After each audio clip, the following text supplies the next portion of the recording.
ಆ ದೇವ್ರ ಎಷ್ಟು ಕ್ರೂರಿ ಅಂದ್ರೆ ಒಳ್ಳೆಯವ್ರನ್ನ ತುಂಬಾ ಬೇಗ ಕರ್ಕೊಂಡ್ಬಿಡ್ತಾನೆ. ನನ್ ಜೀವನ ನೀ ಸಿಗಕ್ಕಿಂತ ಮುಂಚೆ ಹೆಂಗಿತ್ತಣ್ಣ? ಲೋಬಲ್ ಇದು ಇಲ್ಲಿ ಬಂದಿದ್ದೆ, ನಾನು ಔಟಿಲ್ಲ. ಒಳ್ಳೆ ಕ್ಯಾಚ್ ಮಗ. ಯಾರು ಮಗ ಹುಡುಗ? ಯಾರೋ ಗೊತ್ತಿಲ್ಲ ಗುರು, 2 ದಿನದಿಂದ ಇಲ್ಲೇ ಅವನೇ. ಹೌದಾ, ಬರ್ರಿ ಮಾತಾಡ್ಸ್ಕೊಂಡ್ ಬರೋಣ. ನಮ್ಗೆ ಯಾಕೆ ಸುಮ್ನೆ ಗುರು. ನಾನ್ ಆ ಪರಿಸ್ಥಿತಿಯಲ್ಲಿ ಇದ್ರೆ ಬಿಟ್ಟೋಯ್ತಿದ್ರಣ ಎಲ್ಲ ನಮ್ಮವ್ರೆ ದಿಕ್ಕಾಮಿಸ್ಕೊಂಡ್ ಬಾ. ನೋಡಿದ್ರೆ ಈ ಅಲ್ದಿದ್ದಾಗಿರೋ ಏನ್ ಕಟ್ಟಲ್ಲಿ ಇದಾನ? ಯಾರಪ್ಪಿ ನೀನು ಇಲ್ಲೇನ ಮಾಡ್ತಿದ್ಯಾ? ಅಣ್ಣಾರ ಹೊಡಿಬೇಡ್ರಣ.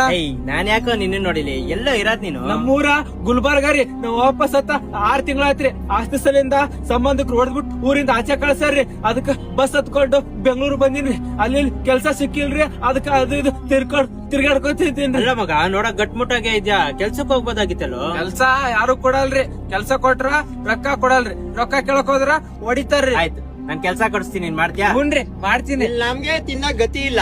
ಈ ಅಪ್ಪ ಅವನಿಗೆ ಬೇರೆ ಕೆಲಸ ಕೊಡ್ಸಕ್ ಹೋಯ್ತಾರಂತೆ. ಹಿಂದೆ ಮುಂದೆ ಇರೋ ನಮ್ಗೆ ದೇವ್ರ ಒಂದ್ ದಾರಿ ತೋರ್ಸವ್ನೆ. ಅವನಿಗೆ ಪಾಪ ಯಾರು ಇಲ್ಲ, ಅವನ್ಗೊಂದ್ ದಾರಿ ತೋರ್ಸಲ್ವಾ? ನಾವು ತಿನ್ನೋದ್ರಲ್ಲಿ ಅರ್ಧ ಅವ್ನಿಗೇನಾದ್ರೂ ಕೊಟ್ರೆ ಕಮ್ಮಿ ಆಗುತ್ತಾ? ಇಲ್ಲ ತಾನೆ, ದೇವ್ರ ನಮ್ಮನ್ ಚೆನ್ನಾಗಿ ಇಟ್ಟವನ್ ಬಿಡಲಿ. ನೀನ್ ಕೇಳಿದ್ದಲ್ಲ ನನ್ ಕೈಲಿ ಕೊಡ್ಸಕ್ ಆಗದೆ ಇರೋದು, ಆದ್ರೆ ನೀನ್ ಕಳ್ಕೊಂಡಿದ್ಯಲ್ಲ ಆ ಪ್ರೀತಿನ ನಾವೆಲ್ಲಾ ಸೇರ್ಸ್ಬಿಟ್ಟು ಕೊಡ್ತೀವಿ. ನಮ್ ಜೊತೆ ಇರ್ತೀಯಾ? ಹ್ಞೂ ಸರಿ ಅಣ್ಣ. ಬಾಯ್. ಏಯ್ ಇರ್ಲಿ, ಬರ.